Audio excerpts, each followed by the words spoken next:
I saw a great post on social yesterday by the brilliant writer Adam Lewis Klein.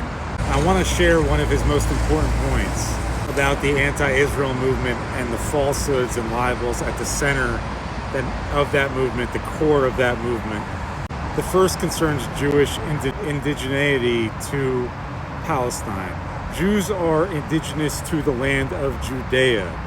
Now, when the Jewish people first became a people, they lived in the land of Judea as well as in the kingdom of Israel. Judea was a kingdom, Israel was a kingdom.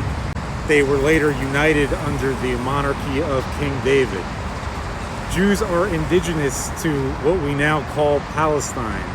Jews were living in Islamic lands before Islam, before Muhammad. Jews are indigenous to Israel, to what we now call Palestine. Of course, the name Palestine comes from the Roman Empire. The Roman Empire named the land Palestine during their occupation of Judea in an effort to sever Jewish connection to the land, something that we're seeing thousands of years later was a very successful move.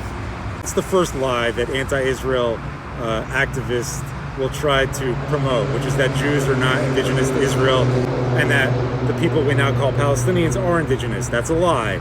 Jews are indigenous to that land. Palestinians came much, much later. In fact, the term Palestinian was not used to connote Arabs living in that land until the late 1960s as part of a movement led by Yasser Arafat with help from the Soviet KGB.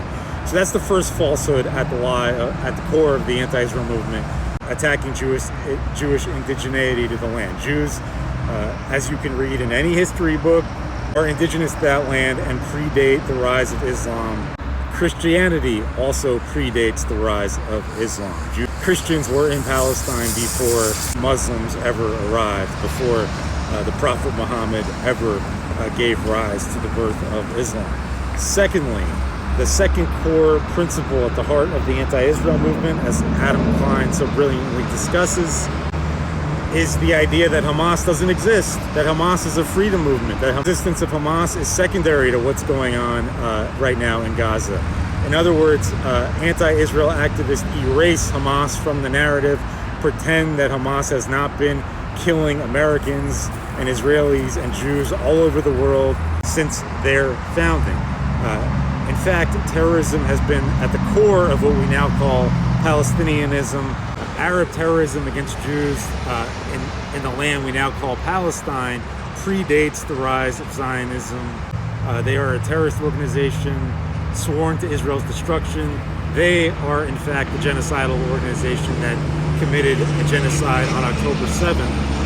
And the effort to distort that fact and turn Israel falsely into the genocidal entity is an inversion used to attack Jews and Israel. It's part of a pattern of inversion used by the anti-Israel movement in which they invert the Holocaust to try to dismiss the Holocaust and say that the true Holocaust is happening in Gaza against the Palestinians. It's part of the inversion of the Jewish narrative, which turns actual facts about what's happened to the Jewish people and inverts them and tries to falsely say they've happened to the Arabs in Palestine. Again, that's false. So Holocaust inversion, genocide inversion, the inversion of Hamas, turning Hamas into a freedom-fighting organization and the Jews into terrorists. That's another inversion and a lie used by the anti-Israel movement, and it's at the core of anti-Israel activism. So again, you have indigeneity of the Jewish people in Palestine, and you have the existence of Hamas in Palestine as the primary cause of this conflict between Jews and Arabs there. Those are two facts that are continuously inverted and lied about by the anti-Israel movement. Hat tip to Adam Lewis Klein.